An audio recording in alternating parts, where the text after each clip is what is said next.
Thank you. Welcome back to the Vermont House Appropriations Committee. It is Friday, January 3rd, 2023. It is about 9:45. We were offline for a moment. The House Healthcare Committee has heard the amendment from Representative Donahue that was on our calendar today for H-145. The Committee of Jurisdiction has heard and sought testimony, and they are kind enough to show up in person to tell us the results and why, and then we will move forward and go to the floor. Everyone in the building is waiting for us on Friday. I will be fast, but also answer any questions you have. So we heard from Representative Ann Donahue, basically the same information she provided you, and then we had Nicole Distancio, I apologize if I mispronounced the name, who is the policy person for Department of Mental Health in the testimony as well.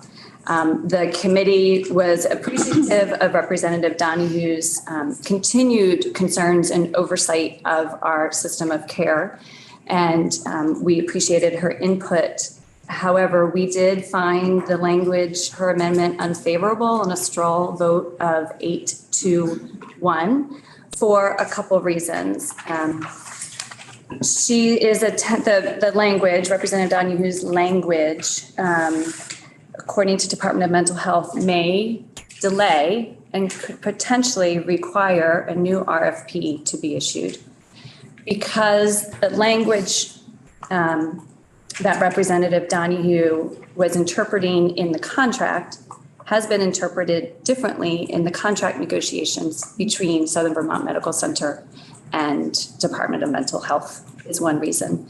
The second reason is the language leads us to believe that there is not a need for youth inpatient psychiatric beds, specifically with youth who have acute medical conditions. And I just want to give an example of what one of those conditions would be. We heard testimony yesterday that we have seen a rise in our youth of eating disorders.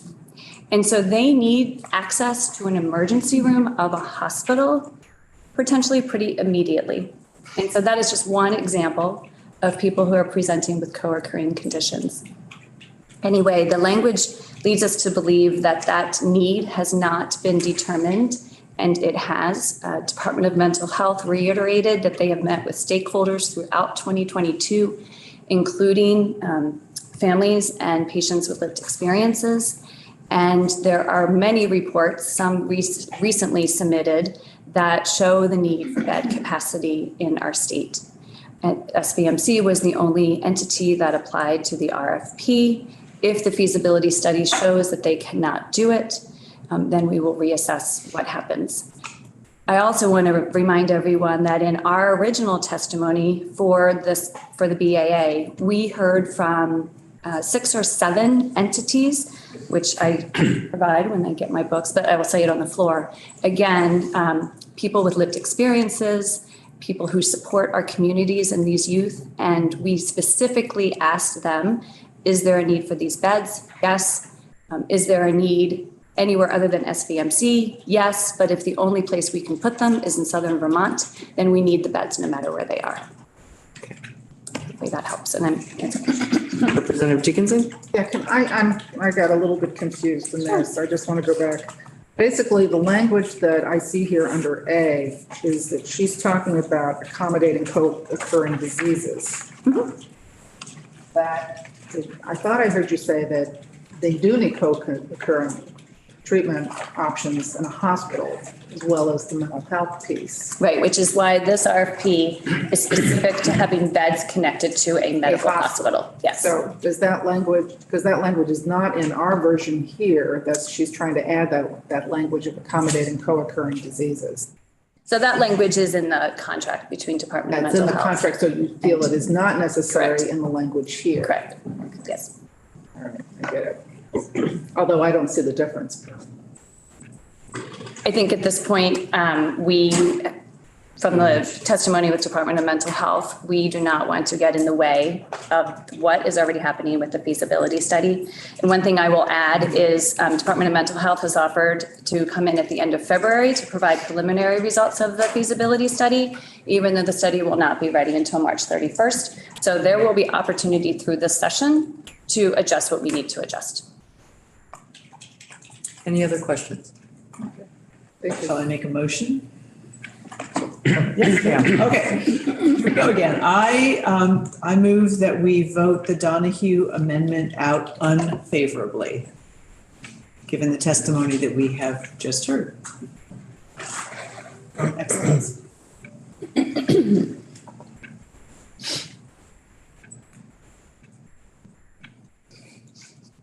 Representative Harrison is getting Oh, I was like, work out this. what is this, like a meditation time or something? Yes.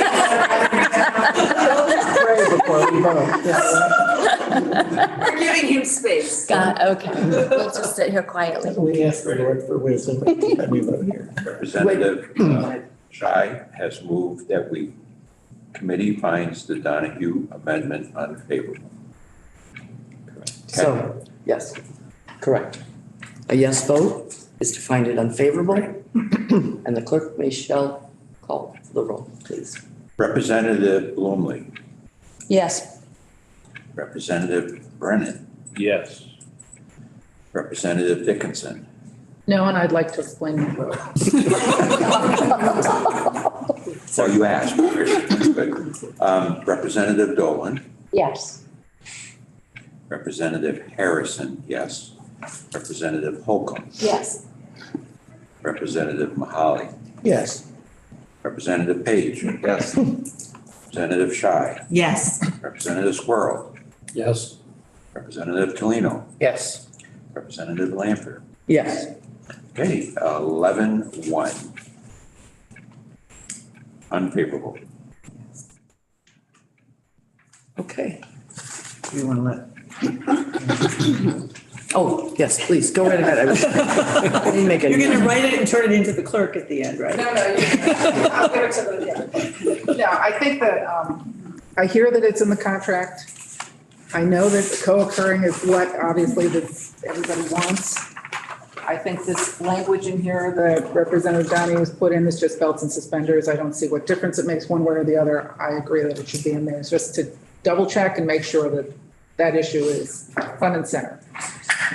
I also have concerns about, I understand that the need for speed, the need for these beds, but there still is the CON process, and I don't know how long that will take. That can be more lengthy, but we don't even have the feasibility study thing yet, so. Belts and suspenders, I vote for that. Great. All right, thank you. I think the entire floor is waiting for us. Thank you for coming in. Thank you. Thank you. Yes, thank you. Thank you. Go offline here. Yep.